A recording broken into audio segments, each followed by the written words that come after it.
बिस्मिल्लाहिर्रहमानिर्रहीम। Welcome back to my YouTube channel. Dear students, आज हमने पांचवा चैप्टर स्टार्ट करना है। पांचवें चैप्टर का नाम है हमारे पास tissue organ and organ system. इसमें बेसिक चीज़ें हम स्टडी करेंगे कि जिससे मिलकर एक ऑर्गेनिज्म बनता है। तो पहला जो हमारा आज का टॉपिक है, इसका नाम भी लेवल्स ऑफ ऑर्गेनाइजेशंस हैं। इसमें हम ये देखेंगे कि एटम से एक ऑर्गेनिज्म कैसे बनता है। सबसे जो छोटा या सिंपलेस्ट लेवल है, उससे एक कम्प्लेक्स या पेचीदा जो जानदार हमारे पास बनता है, वो कैसे बनता है, या इसमें दरमियान में कौन कौन से मराहल्स आते हैं कि एटम से फिर आगे क्या चीज़ें बनेगी, कि एंड के ऊपर सबसे कम्प्लेक्स फॉर्म के अंदर हमारे पास ऑर्गेनिज्म बनता है। वन बाई वन इसको देखते हैं। बड़ा अहम लॉन्ग क्वेश्चन के हवाले से भी ये अहम है क्वेश्चन, तो इसको जरा समझना है। लेवल्स ऑफ ऑर्गेनिज्म में सबसे जो पहला लेवल और जो सबसे सिंपल या सबसे छोटा लेवल जो है, ये हमारे पास आता है एटम। तो एटम की डेफिनेशन को पहले समझ लेते हैं। It is the smallest unit of matter. ये हमारे पास मैटर का सबसे छोटे से छोटा यूनिट है, जिसके अंदर वो सारी की सारी प्रॉपर्टीज मौजूद होती हैं जो कि एलिमेंट्स के अंदर या किसी एलिमेंट्स को शो करती हैं। तो इसको हम कहेंगे that maintain the property of an elements.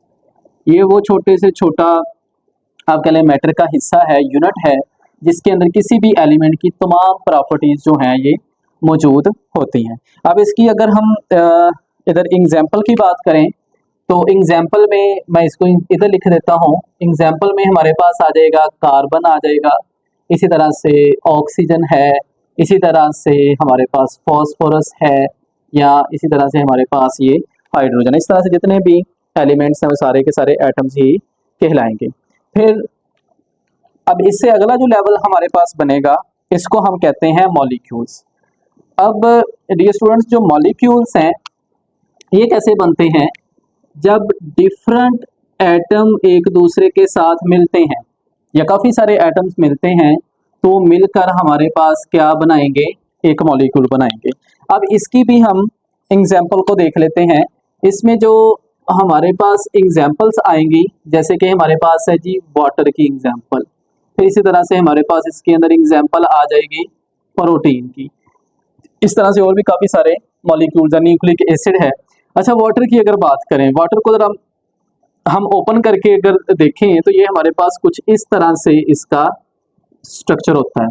इसमें देखिए दो हमारे पास हाइड्रोजन के एटम्स हैं और एक हमारे पास क्या है? ऑक्सीजन का एटम है। अब ये तीन टोटल एटम्स मिले हैं, तो हमारे पास क्या बना है? एक मॉलिक्यूल बना है, जिसको कि हमने नाम क्या दिया? वाटर का, पानी का हम जिसे कहते हैं। तो जब एटम्स मिलते हैं तो हमारे पास क्या बनेगा? मॉलिक्यूल। इसी तरह से जब मॉलिक्यूल्स मिलेंगे, तो मॉलिक्यूल्स के मिलने से हमारे पास जो नेक्स्ट अगला स्ट्रक्चर बनता है, उसको हम क्या बोलते हैं? ऑर्गेनेली का नाम देते हैं। ऑर्गेनेली को हम सब सेलुलर स्ट्रक्चर भी कहते हैं, जिससे मिलकर सेल बना होता है। जब ये बहुत सारे मॉलिक्यूल्स मिलेंगे तो मिलकर क्या बनाएंगे? ऑर्गेनेलीज। अब जो हमारा सेल है उसके अंदर काफ़ी सारी ऑर्गेनेलीज हैं। आपकी बुक में दो एग्जाम्पल दिए, इनको हम देख लेते हैं। जैसे कि माइटोकॉन्ड्रिया, हर एक जो ऑर्गेनेली है इसका एक खास काम होगा, एक स्पेसिफिक फंक्शन होगा। जैसे mitochondria, it is the responsible for cellular respiration. Mitochondria का काम क्या होता है? सेलुलर रेस्पिरेशन करवाना। फिर इस तरह से जो राइबोसोम्स हैं, इनका काम क्या होता है? प्रोटीन की सिंथेसिस करना। तो प्रोटीन की सिंथेसिस करवाने के अंदर भी राइबोसोम का बड़ा अहम रोल होता है। तो ये हमारे पास दो एग्जाम्पल थे। इसके अलावा और भी काफ़ी सारी ऑर्गेनेलीज है जो कि सेल में पाई जाती है, जैसे एंडोप्लाज्मिक रेटिकुलम है, फिर गोल्जी अपरेटस है, लाइसोसोम्स हैं। अच्छा, फिर इसी तरह से जब ये ऑर्गेनेलीज मिलती हैं, तो इन ऑर्गेनेलीज के मिलने से हमारे पास एक जो चीज़ बनती है, इसको हम क्या बोलते हैं? सेल का नाम देते हैं। जब काफ़ी सारी ऑर्गेनेलीज मिलेंगी तो इनके मिलने से हमारे पास क्या बनेगा? सेल। अब जो ये सेल्स हैं, ये हमारे पास काफ़ी सारे तरह के होते हैं, लेकिन दो तरह के हमने डिस्कस किए हैं इधर। एक है यूनिसेलुलर और दूसरा हमारे पास आ जाएगा मल्टी सेलुलर। अच्छा, अब ये जो यूनिसेलुलर होते हैं ओनली वन सेल से बने होते हैं, सिर्फ और सिर्फ ये एक ही सेल से मिलकर बने होते हैं, जबकि जो मल्टी सेलुलर्स हैं ये बहुत सारे, या आप कह लें कि मैनी सेल से मिलकर बने होते हैं, काफ़ी सारे सेल से मिलकर ये बने होते हैं। अच्छा, उसके बाद नेक्स्ट हमारे पास जो लेवल आ जाएगा, इसको हम टिश्यू कहते हैं। इसी तरह जब ये काफ़ी सारे या इसको हम ये भी कहते हैं सिमिलर ग्रुप ऑफ सेल्स जब आपस में मिलते हैं तो मिलकर क्या बनाते हैं, टिश्यू। तो हम इसको इधर भी यही नोट करेंगे कि जब सेल मिलते हैं तो मिलकर क्या बनाते हैं, टिश्यू बनाते हैं। तो इसके अंदर एनिमल्स के अंदर कुछ टिश्यूज होते हैं और फिर इसी तरह से प्लांट्स के अंदर वन बाय वन इनको देखते हैं, इनकी एग्जांपल्स को।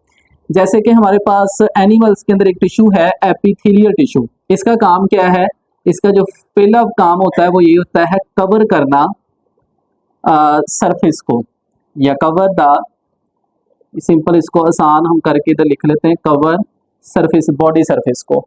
और या हम इसको ये भी कह सकते हैं कि ये जो हमारी स्किन है इसको भी ये क्या कर रहा होता है, स्किन की अंदर वाली जो साइड होती है, स्किन की अंडरलाइन ये मौजूद होगा। अंडरलाइन से मुराद क्या है, हमारी जैसे स्किन की जो अंदर वाली साइड है, मतलब जो हमारी बॉडी के अंदर है, वहाँ पर एक लाइनिंग सी, एक लेयर सी चढ़ी होती है और इस लेयर को हम क्या बोलते हैं, एपिथेलियल की लेयर। तो जो इसको प्रोटेक्ट कर रही होती है, इस तरह से हमारी बॉडी सरफेस के ऊपर भी कवर चढ़ा होता है किसका, एपिथेलियल टिश्यू का। अच्छा, फिर दूसरी हमारे पास एग्जाम्पल है मसल टिश्यू की। अब मसल टिश्यूज जो हैं इनका बेसिक काम क्या होता है, मूवमेंट करवाना। तो ये मूवमेंट मुख्तलिफ चीज़ों की मूवमेंट करने में, जैसे हार्ट जो है हमारी बॉडी के अंदर काम कर रहा है, और हार्ट जो है किस चीज़ की मूवमेंट करवा रहा होता है, ब्लड को मूव करवाने में करवा रहा होता है। तो ये जो हार्ट है वो किस चीज़ का बना होता है, वो मसल्स का बना होता है। तो इसलिए मसल टिश्यूज़ का फंक्शन क्या है कि ये मूवमेंट करवाते हैं। अब अगर हम प्लांट्स में टिश्यूज़ की बात करें तो इसमें हमारे पास एपिडर्मल टिश्यू आ जाता है। तो ये क्या कर रहा होता है, ये एपिडर्मस ऑफ लीफ बना रहा होता है, एपिडर्मस ऑफ लीफ। तो ये पत्ते की एपिडर्मस को बना रहा होता है, जिसको कि हम क्या बोलते हैं, एपिडर्मल टिश्यू का नाम देते हैं। और इसी तरह से वेस्कुलर टिश्यूज़ की हम बात करें तो वेस्कुलर टिश्यूज़ दो काम कर रहे होते हैं, ये ट्रांसपोर्ट हमारी बॉडी के अंदर करवा रहे होते हैं। तो ट्रांसपोर्ट ये किन चीज़ों की करवा रहे होते हैं, एक तो ये न्यूट्रिएंट्स की ट्रांसपोर्ट करवा रहे होते हैं, और दूसरी जो ये ट्रांसपोर्ट करवा रहे होते हैं ये वाटर की करवा रहे होते हैं। ये प्लांट्स की बॉडी के अंदर बेसिकली होते हैं। तो अगर मैं इसको फर्दर आपको एक्सप्लेन करूं तो ये सारे मिलकर हमारे पास दोनों जो फंक्शंस हैं इनको हम कहते हैं वेस्कुलर टिश्यू के ही ये फंक्शन होंगे। और ये जो न्यूट्रिएंट्स की ट्रांसपोर्ट है ये कौन कर रहा होता है, ये फ्लोएम कर रहा होता है, जबकि वाटर की जो ट्रांसपोर्ट है वो कौन करवा रहा होता है, जाइलम करवा रहा होता है। तो ये जाइलम और फ्लोएम दोनों को मिला के हम क्या नाम देते हैं, वेस्कुलर टिश्यू का नाम थे। एक ने फ्लोएम ने न्यूट्रिएंट्स की ट्रांसपोर्ट करवानी है, जबकि जाइलम ने वाटर की ट्रांसपोर्ट करवानी। तो ये डियर स्टूडेंट्स हमारे पास इसकी एग्जांपल थी टिश्यूज की। अब इससे नेक्स्ट जो हमारे पास लेवल आ जाएगा ये आ जाएगा ऑर्गन लेवल। अब ऑर्गन के अंदर हमारे पास क्या होगा, ये जो ऑर्गन है, अब अगर इसकी भी हम एग्जांपल देखें जी। अच्छा, सबसे पहले इसकी ज़रा डेफिनेशन को देख लेते हैं। तो डेफिनेशन इसकी हमारे पास ये बनेगी कि जब बहुत सारे टिश्यू मिलेंगे या टिश्यू डिफरेंट तरह के टिश्यूज जब मिलेंगे तो मिलकर क्या बनाएंगे, ऑर्गन। तो अब इसके अंदर हम एग्जांपल्स को देख लेते हैं। पहले एनिमल्स के अंदर जो हमारे पास एग्जांपल है हार्ट। हार्ट का क्या फंक्शन है, इन ऑर्गन्स के भी हर चीज़ का अलग-अलग क्या होगा, फंक्शन है। जैसे कि हमारी बॉडी के अंदर हार्ट है तो हार्ट का फंक्शन क्या होता है, पंप करना ब्लड को। तो इसका काम क्या होगा, पंप करना ब्लड को। फिर इसी तरह से जो लंग्स हैं इनका काम क्या होता है, गैसों का तबादला करवाना। तो ये क्या करवाते हैं, गैसेस एक्सचेंज करवा रहे होते हैं। और प्लांट्स की अगर हम बात करते हैं तो इसमें हमारे पास ऑर्गन आ जाएगा लीफ। लीफ जो है यहाँ पर जो सबसे अहम एक प्रोसेस हो रहा होता है वो कौन सा है, फोटोसिंथेसिस का ये प्रोसेस करवा रहे होते। तो कंडक्ट फोटोसिंथेसिस हो रही होती है लीव्स के अंदर।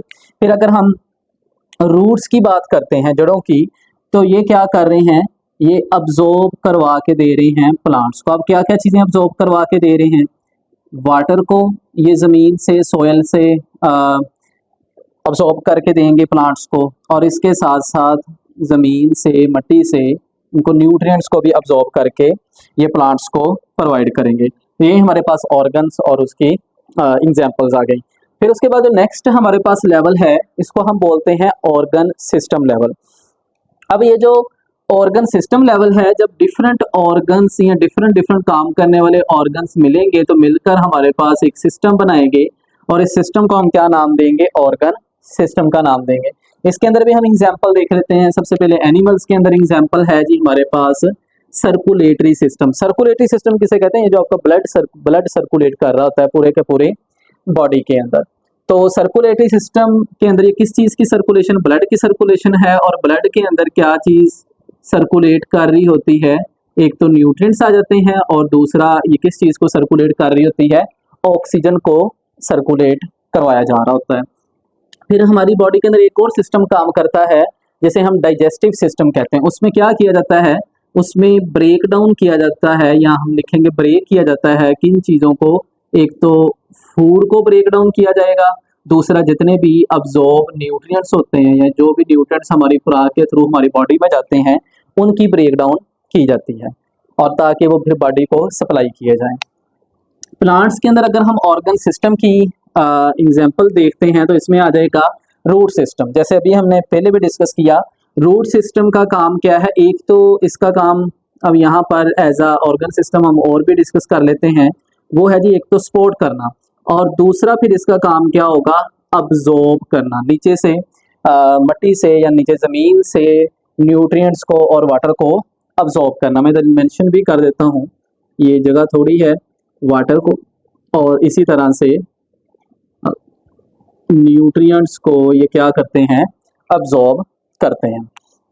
फिर नेक्स्ट दूसरी जो हमारे पास एग्जांपल आ जाएगी ऑर्गन सिस्टम लेवल की, वो प्लांट्स भी शूट सिस्टम की आ जाएगी। तो शूट जो है हमारे पास आ जाएगी, शूट जो है, अच्छा सॉरी इधर ये गलत लिखा गया, इधर हमने इसको सपोर्ट नहीं करना था, इधर आप नोट कर लें इसको। ये बेसिकली इधर क्या काम कर रहा होता है, ये एंकरिंग का काम कर रहा है। रूट्स जो हैं वो पौधे को खड़ा रखने में या ज़मीन के अंदर जकड़े रखने में हेल्प कर रही होती हैं। तो जो सपोर्ट का काम कर रहा होता है वो कौन कर रहा होता है, शूट कर रहा होता है। तो सपोर्ट कौन प्रोवाइड कर रहा है, हमारे पास शूट सिस्टम प्रोवाइड कर रहा होता है। अच्छा, प्लस इसके साथ साथ इधर क्या हो रहा होता है, फोटोसिंथेसिस का प्रोसेस भी शूट के अंदर ही हो रहा होता है। बेसिकली ये जो लीव्स हैं ये शूट का ही हिस्सा होते हैं। लीव्स जो हैं कहाँ से निकलते हैं, शूट तने से ही बाहर निकल रहे होते हैं। तो यहाँ पर फोटोसिंथेसिस दूसरा काम इसका प्लांट को सपोर्ट करना, उसको खड़े रहने में, उसको एक खास तरह की शेप देने में, शक्ल देने में। और इसके बाद ऑर्गन सिस्टम के बाद जो नेक्स्ट हमारे पास लेवल आ जाएगा, इसको हम ऑर्गेनिज्म लेवल कहेंगे। तो इसको भी डेफिनेशन अगर हम करें तो इसकी भी सेम वैसी ही बन जाएगी कि जब डिफरेंट ऑर्गन सिस्टम मिलेंगे तो ये मिलकर क्या बनाएंगे, एक ऑर्गेनिज्म को बनाएंगे या एक ऑर्गेनिज्म बनेगा।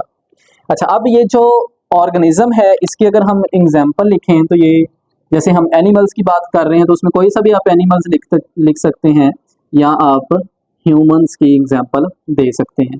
फिर दूसरी प्लांट्स की बात करें तो उसमें हम ट्री लिख लेते हैं। तो ये अब हमारे पास क्या बन चुका है, ऑर्गेनिज्म बन चुके हैं। अगर एनिमल्स के अंदर देखें तो ह्यूमंस, और प्लांट्स के अंदर देखें तो हमारे पास प्रॉपर एक जो ट्री है वो बन चुका है। अब डियर स्टूडेंट्स, शुरू में हमने बात की थी एटम की, कि एटम से हमारे पास क्या बनेगा, ऑर्गेनिज्म बनेगा। तो ये सारा हमने स्टेप वाइज इसमें हर लेवल को 1 बाय 1 स्टडी किया है। उम्मीद है कि आपको आज के टॉपिक की समझ आई होगी।